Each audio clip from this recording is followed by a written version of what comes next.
रिक्शे वाले, कल तेरे रिक्शे में मेरा पर्स रह गया था। बोल कहाँ पर है मेरा पर्स? मैडम, आपको ना कोई गलतफहमी हो गई है। मेरे रिक्शे में आपका कोई पर्स नहीं छूटा है। झूठ बोल रहा है तू। जरूर तूने पर्स रख लिया होगा। मैडम, मैं क्यों आपका पर्स रखूंगा? और अगर मेरे रिक्शे में ना किसी का भी सामान छूट जाता है तो मैं ना उसका सामान वापस कर देता हूँ। हमें ईमानदारी दिखा रहा है। उस पर्स में इतने पैसे थे, उन्हें देखकर तेरे मन में लालच आ गया होगा। नहीं मैडम, ऐसी बात नहीं है। अबे ओए, 2 कौड़ी के रिक्शे वाले, हम तेरे जैसे छोटे आदमी के मुंह नहीं लगते हैं। चुपचाप मैडम का पर्स वापस कर दे, वरना तेरा बुरा हाल कर दूंगा, समझा? साहब, मैं सच बोल रहा हूँ, मुझे पर्स के बारे में कुछ भी नहीं मालूम। तो तू ऐसे नहीं बताएगा। मुझे लगता है यहाँ पर पुलिस को बुलाना ही पड़ेगा। फिर तो बताएगा ना तू। अभी पुलिस को कॉल करता हूँ। साहब, आप किसी को भी बुला लीजिए, मैं सच बोल रहा हूँ, मेरे रिक्शे में ना कोई पर्स नहीं छूटा है। विक्रम, तुम पुलिस को बुलाओ। जब पुलिस इसे जेल में डालेगी ना, तब जाके ये अपना मुंह खोलेगा। अरे सर का कॉल क्यों आ रहा है? जी सर। ठीक है सर, मैं समझ गया। विक्रम, क्या हुआ? तुम साइड में हो, मैं सोता हूँ। क्या हुआ? अनुष्का, अभी हमें यहाँ से निकलना होगा, क्योंकि सर का फ़ोन था और सर बोल रहे थे हमें माल किसी गाड़ी से नहीं बल्कि रिक्शे से पहुँचाना है। तो फिर हम इसी के रिक्शे से पहुंचा देते हैं ना। फंसेगा तो यही फंसेगा।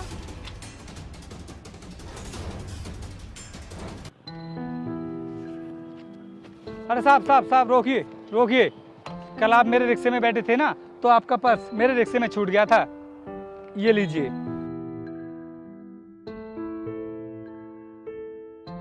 धन्यवाद। तुम तो बहुत ही ईमानदार हो। तुम थोड़े बहुत पढ़े लिखे हो क्या? हाँ साहब, मैं पढ़ा लिखा हूँ, और पढ़ा लिखा होने के बाद भी कंपनियों में धक्के खा रहा हूँ, और मजबूरी में मुझे ये रिक्शा भी चलाना पड़ रहा है।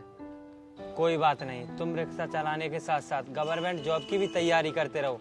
क्या पता तुम्हारी नौकरी लग जाए। ठीक है साहब, अब मैं चलता हूँ।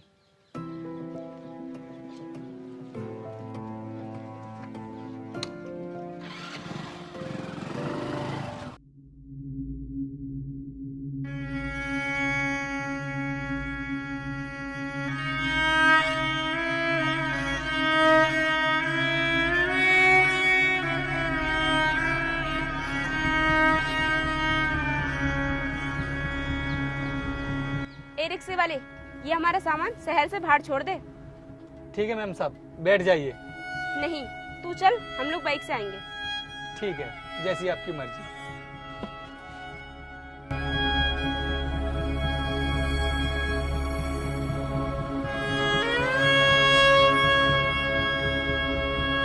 वीर, उस रिक्शे वाले ने हमें पागल समझ रखा है क्या? अगर हम उसके रिक्शे में बैठ जाते तो हम माल के साथ पकड़े नहीं जाते। हाँ यार, ये तो काफी अच्छी सोच है तुम्हारी। चलो हम चलते हैं, वो काफी दूर निकल गया होगा।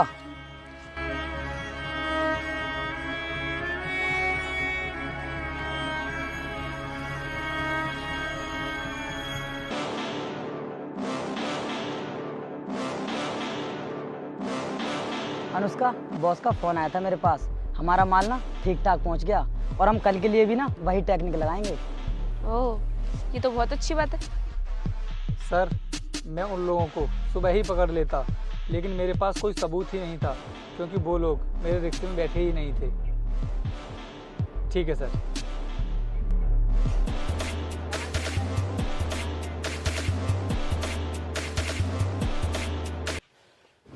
अबे वो 2 कौड़ी के रिक्शे वाले, हमारा ये सामान शहर से बाहर पहुंचा दे, जैसे कि तूने कल पहुंचाया था। साहब, आप हर रोज इसी तरह के बैग लेकर के आते हो। क्या है इस बैग में? इस बैग में कुछ भी हो, तुझे इस बात से कोई मतलब नहीं है। तेरा काम है इसे पहुंचाना, और वो पूरा कर। और वैसे भी इस काम के हम तुझे पैसे देते हैं। और हाँ, बड़े लोगों के काम में इंटरफेयर नहीं किया करते। जी मैडम।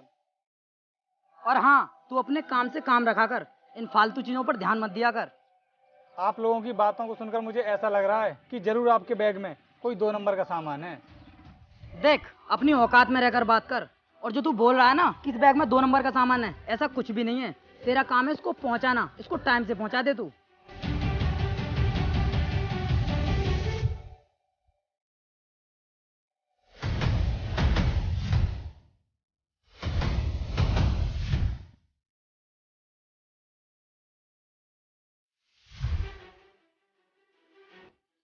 हाँ भाई, क्यों परेशान कर रहे हो इस रिक्शे वाले को?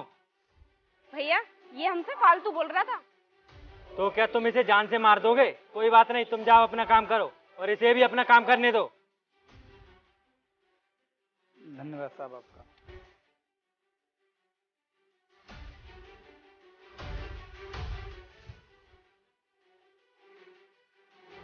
मैं उस आदमी को बहुत अच्छे से जानता हूँ, वो बहुत ईमानदार है, लेकिन वो दोनों लोग 2 नंबर का काम करते हैं। फिर भी उसके एक बार कहने पर उन दोनों ने मुझे छोड़ कैसे दिया? जरूर कुछ ना कुछ गड़बड़ है। शायद उन दोनों की नज़र में वो आदमी भी ईमानदार नहीं है। मुझे उसका पीछा करना चाहिए।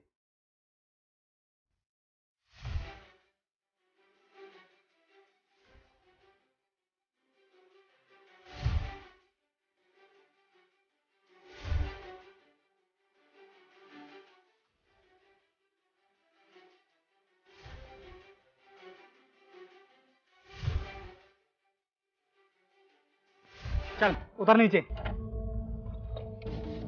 बता मुझे, कौन है तू? मतलब मैं कौन हूँ ये तू पूछ रहा है? सब कुछ जानता है तू मेरे बारे में। तूने लोगों को धोखे में रखा है, लेकिन तेरा असली रूप कुछ और ही है। ये तू कह रहा है ना, वो कुछ समझ नहीं आ रहा मेरे। वो दोनों तेरे एक बार कहने पर वहां से क्यों चले गए? तो मैंने तुझे बचाकर कोई गुनाह कर दिया क्या? सुन, मैं शहर का ना एक इज्जतदार आदमी हूँ। वो किसी इज्जतदार की इज्जत करना नहीं जानते, वो तो बस मरने मारने पर अड़े रहते हैं। तुझे क्या लगता है कि कौन हूँ मैं, और तू साबित क्या करना चाहता है? तो सुन, मैं आईपीएस राणा हूँ, और इससे पहले कि मेरे दिमाग की बत्ती जले तू ना सब कुछ सच सच बता दे। क्या आईपीएस राणा जो एनकाउंटर करने में स्पेशलिस्ट हैं? हाँ, और इससे पहले कि मैं तेरा एनकाउंटर करूँ तू ना सब कुछ सच सच बता दे। जी सर, अभी बताता हूँ। वो ना मेरे लिए ही काम करते हैं, मैं उनका बॉस हूँ। वैसे बहुत अच्छा नाटक कर लेता है तू। सच में मैं तो तुझे ईमानदार आदमी समझ रहा था। सर, इस धंधे में ये सब करना पड़ता है। अगर ये सब नहीं करता ना तो मैं आज जेल में होता, लेकिन अफसोस आज तुमने मुझे पकड़ ही लिया।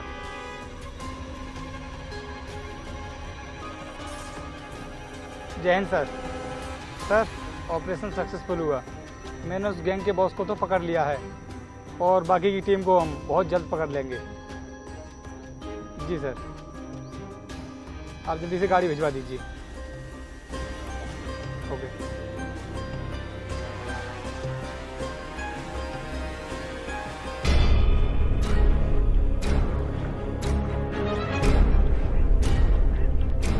पता नहीं यार कैसी बाइक है, बस थोड़ी सी दूर और चलना था और वहां जाने के बाद वो गंवार रिक्शे वाला भी मिल जाता हमें। अरे साहब, क्या हुआ मोटरसाइकिल में? तू अंधा हो गया क्या? तुझे दिखाई नहीं दे रहा बाइक खराब हो गई हमारी? अरे अगर आप लोगों की बाइक खराब हो गई है तो ऐसा करो ना, मेरे रिक्शे में बैठ जाओ। ठीक है अनुष्का, इस वक्त हम इसके रिक्शे में ही बैठकर चलते हैं, वरना हम लेट हो जाएंगे। और बाइक? बाइक का क्या है, बाइक को यहीं पर छोड़ देते हैं, इसको तो बाद में ले जाएंगे हम। बैठिए जल्दी से। चलें साहब? हाँ जी चलो।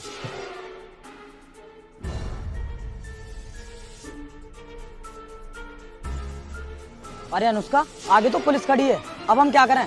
अरे रिक्शा वाले, रिक्शा रोक रोक। अरे रोक ना, रोक ना, रोक ना। तुझे आवाज नहीं आ रही? छोड़ो मुझे, मैंने कुछ नहीं किया। सर मिशन सक्सेस हुआ। सर आप इस रिक्शे वाले को सर क्यों बोल रहे हैं, और कौन से मिशन की बात कर रहे हैं? क्या कहा? रिक्शा वाले? ये रिक्शा वाले नहीं है, ये हमारे जिले के आईपीएस ऑफिसर हैं। क्या आईपीएस ऑफिसर? लेकिन मैंने तो इन पर हाथ तक उठा दिया था। मैं तो इसे गवार समझ रही थी, लेकिन ये तो बहुत बड़ा ऑफिसर निकला। सुनो मैडम, जानवर को पकड़ने के लिए जानवर बनना ही पड़ता है, और हाँ, तुम्हारे ऐसी गैंग को पकड़ने के लिए मुझे ये सब काम करना पड़ा। और तुम पूछ रहे थे कि हमारा क्या मिशन है, तो हमारा मिशन था तुम्हारी पूरी गैंग को पकड़कर जेल के अंदर डालना, और ये काम हमने बखूबी कर दिखाया है। लेकिन सर, हमने ऐसा कौन सा जुर्म किया है जो आप हमें पकड़ना चाहते हो? जुर्म तो तुमने बहुत बड़ा किया है, और अगर मैं चाहता तो तुमको बहुत पहले ही पकड़ लेता, लेकिन मैं ना तुम्हें रंगे हाथों पकड़ना चाहता था। लेकिन सर इस काम को हम खुद नहीं करते हैं, हमें इस काम के पैसे मिलते हैं। जिस इंसान के लिए तुम लोग ये काम करते हो, हमने उसको पहले ही सलाखों के पीछे डाल दिया है और उसने अपना जुर्म कबूल भी कर लिया है। और अब तुम दोनों लोग भी हवालात की हवा खाने के लिए तैयार हो जाओ। सर हमने अब तक जितने भी जुर्म किए हैं हम उनके लिए आपसे माफ़ी चाहते हैं, प्लीज़ हमें माफ़ कर दीजिए। इस जुर्म की कोई माफ़ी नहीं मिलती है। ऑफिसर, लेकर चलो इन दोनों को। चलो भाई।